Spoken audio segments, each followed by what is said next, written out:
نبی مختار کل ہیں، نبی با اختیار ہیں، یہ دعویٰ مولانا طارق جمیل کا۔ ارے اگر نبی با اختیار ہوتے مولانا، اپنے چچا ابو طالب کو کفر پہ کیوں مرنے دیتے؟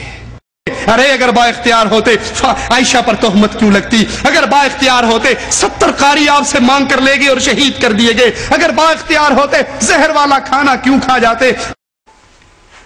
گرامی قدر سامعین، محترم ناظرین، آپ حضرات نے دیکھا اور سنا مزید ایک دجل توصیف الرحمان دجال الکذاب نے مولانا طارق جمیل صاحب دامت برکاتہم کی بات کو غلط انداز میں نقل کیا، اس کا غلط معنی بیان کیا اور غلط مفہوم اپنی طرف سے پیش کر کے الزام مولانا کے کھاتے لگا دیا۔ کہتا ہے کہ مولانا طارق جمیل صاحب یہ کہہ رہے ہیں نبی پاک صلی اللہ علیہ وسلم خود مختار ہے، اگر نبی با اختیار ہوتے تو نبی کو پتھر کیوں لگتے؟ اگر نبی پاک صلی اللہ علیہ وسلم با اختیار ہوتے چچا بغیر کلمے کے کیوں جاتا؟ اگر نبی پاک صلی اللہ علیہ وسلم با اختیار ہوتے صحابہ شہید کیوں ہوتے؟ اگر نبی پاک صلی اللہ علیہ وسلم با اختیار ہوتے تو حضور اکرم صلی اللہ علیہ وسلم کو زہر کیوں دیا جاتا؟ اگر نبی پاک صلی اللہ علیہ وسلم با اختیار ہوتے؟ اس قسم کے واقعات کو بیان کرنے کا مقصد محض مولانا طارق جمیل صاحب دامت برکاتہم پر الزامات ہیں۔ مولانا جو بات فرمائے اس کو سمجھو۔ کوئی ایسا با اختیار مجھے دکھاؤ جو اگر اشارہ کرے تو اللہ تعالیٰ سونے چاندی کے گھر مدینے میں کھڑے کر دے۔ فرمایا نبی کو اللہ نے اختیار دیا، اگر آپ چاہیں تو فلاں پہاڑ سونے کا بنا دے، کیا یہ اختیار نہیں دیا؟ نبی پاک صلی اللہ علیہ وسلم کو اختیار دیا، آپ چاہیں تو طائف کے پہاڑوں کو ملا کے اس کفر کو ہلاک کر دیں، کیا یہ اختیار نبی پاک صلی اللہ علیہ وسلم کو نہیں ملا؟ مرض الوفات میں حضور کو اختیار ملا، چاہے تو دنیا میں ٹھہرے، چاہے تو آپ پر وفات آ جائے، کیا اختیار نہیں ملا؟ تو مولانا تو یہ بات فرما رہے ہیں کہ نبی کریم صلی اللہ علیہ وسلم کو رب نے یہ اختیار دیا کہ آپ یہ چاہیں تو یوں کر دیں، اگر آپ چاہیں تو یہ بات آپ یوں فرما دیں۔ اور توصیف الرحمان یہ بات کہتا ہے کہ مولانا طارق جمیل صاحب کہنے کا مقصد یہ ہے کہ نبی پاک صلی اللہ علیہ وسلم میں اختیار تھے، جو چاہتے وہ کر گزرتے۔ حالانکہ مولانا طارق جمیل دامت برکاتہم کی دوبارہ گفتگو سنیں۔ کوئی ایسا با اختیار مجھے دکھاؤ جو اگر اشارہ کرے تو اللہ تعالیٰ سونے چاندی کے گھر مدینے میں کھڑے کر دے۔ مولانا فرماتے ہیں اگر نبی کریم صلی اللہ علیہ وسلم یوں دعا کرتے تو اللہ پاک یوں فرما دیتے، نبی پاک صلی اللہ علیہ وسلم اشارہ فرماتے تو اللہ تعالیٰ یوں کر دیتے۔ تو مولانا نبی پاک صلی اللہ علیہ وسلم کو دعا مانگنے والا، اللہ سے سوال کرنے والا اور اللہ پاک کے درگاہ میں جھکنے والا بتا رہے ہیں، اور مختار اور بااختیار اللہ کی ذات ہی کو بتاتے ہیں۔ مقصد یہ تھا کہ نبی کریم صلی اللہ علیہ وسلم کو حق جل مجدہ نے جو اختیار دیا تھا، اگر آپ چاہیں تو آپ کتنی رزق کی وسعت عطا کرتے ہیں، لیکن حضور نے اس وسعت کو لینے کی بجائے فقر کو ترجیح دی ہے۔ تو مولانا اور بات فرمانا چاہتے ہیں اور یہ دجال مولانا کی بات کو اور معنی دے کر غلط انداز میں نقل کرتا ہے۔ پھر اس شخص کی جہالت کا آپ اس سے اندازہ کریں کہ اس کو یہ بھی نہیں پتا کہ نبی پاک صلی اللہ علیہ وسلم آقا ہیں، کہ الیاذ باللہ نکرے کفر نہ باشد ابو طالب آقا ہیں۔ کہتا ہے ابو طالب کی وفات کا وقت تھا، نبی پاک صلی اللہ علیہ وسلم تشریف لے گئے اور ابو طالب کو یہ کہہ رہے ہیں کہ ابو طالب تو کلمہ پڑھ لے، اور جو جملے کہے وہ اس دجال کی زبان سے اب دوبارہ جملے سنیں۔ اپنے کانوں کو آقا کے لبوں پہ رکھ، اپنے کانوں کو آقا کے لبوں پہ رکھ۔ جملے کیا کہہ رہا ہے؟ کہتا ہے اپنے کانوں کو آقا کے لبوں پہ رکھا۔ نبی پاک صلی اللہ علیہ وسلم نے اپنے کانوں کو آقا کے لبوں پہ رکھا، اپنے کانوں کو آقا کے لبوں پہ رکھا، یعنی گویا ابو طالب کو آقا کہہ دیا اور نبی پاک صلی اللہ علیہ وسلم کو غلام کہہ دیا۔ اس لیے بنیاد میں کہتا ہوں توصیف الرحمان پرلے درجے کا کذاب شخص ہے، دجال انسان ہے، اور اس کا حضور اکرم صلی اللہ علیہ وسلم کی عقیدت اور محبت کے ساتھ دور کا بھی کوئی تعلق نہیں ہے، اور یہ اپنے دجل کو چھپانے کے لیے گرامی قدر سامعین طرز اختیار یہ کرے گا، ایسا مسکنت کے ساتھ، عاجزی کے ساتھ، تصنع اور بناوٹ کے ساتھ کہے گا لا حول ولا قوت الا باللہ۔ آپ اس کا بار بار طرز دیکھیں، انا للہ و انا الیہ راجعون، لا حول ولا قوت الا باللہ، انا للہ و انا الیہ راجعون۔ میں اپنے سامعین سے گزارش کروں گا کہ جب یہ دجال یہ جملے کہے اور منہ بنا کر کہے، آپ سمجھیں کوئی اور دجل آنے والا ہے، کوئی اور جھوٹ آنے والا ہے، کوئی اور کذب آنے والا ہے۔ اگر آپ کو دلائل کی بنیاد پہ عام بندے کو کذب کا احساس نہ ہو، آپ اس کے چہرے کی بناوٹ اور تصنع کے ساتھ کہا جانے والا انا للہ سنیں تو فوراً یقین کریں کہ ایک عذاب کو نیا جھوٹ پیش کرنے والا ہے. اللہ پوری امت کو اس کے شرور سے محفوظ رکھے. لاؤ طائف کے خون کا کوئی مجھے حساب دے. وہ خون نبی کا ایک خون کا قطرہ جو اللہ کے عرش سے زیادہ قیمتی، سارے نبیوں کے خون سے زیادہ قیمتی، ساری آدم کی اولاد سے زیادہ قیمتی، وہ خون ان پہاڑوں پہ ایسے بکھرتا چلا گیا اور قربانی کی داستان لکھتا چلا گیا. کاش ان پہاڑوں کی زبان ہوتی اور آپ ان سے جا کے پوچھتے کہ اس امت کے لیے اس نبی نے کیا دکھ درد اٹھائے ہیں اور آج یہ امت اس نبی کو کیا جواب دے رہی ہے. لا حول ولا قوت الا باللہ.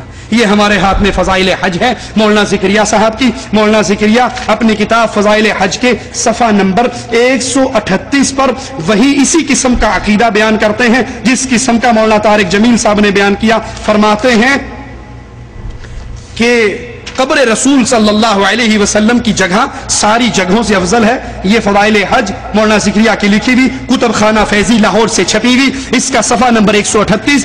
قبر شریف نبی کی قبر کی جگہ ساری جگہوں سے افضل ہے جو حصہ نبی کے بدن سے ملا ہوا ہے. سنیے اور دیکھیے کیسے توحید کے اوپر کلہاڑے چل رہے ہیں. ان توحید کا چولا پہننے والے شرک کے داعی، شرک کے دعات کی محفلوں میں جانے والوں، سیروزے کے لیے نکلنے والوں، ذرا اللہ کو جان دینی ہے. اللہ کی توحید کی قیمت کو اپنے دل میں پیدا کرو. کہاں جو حصہ نبی کے جسم سے لگا ہے وہ کعبہ سے افضل ہے، وہ عرش سے افضل ہے، وہ اللہ کی کرسی سے افضل ہے، حتیٰ کہ زمین و آسمان کی ہر جگہ سے افضل ہے.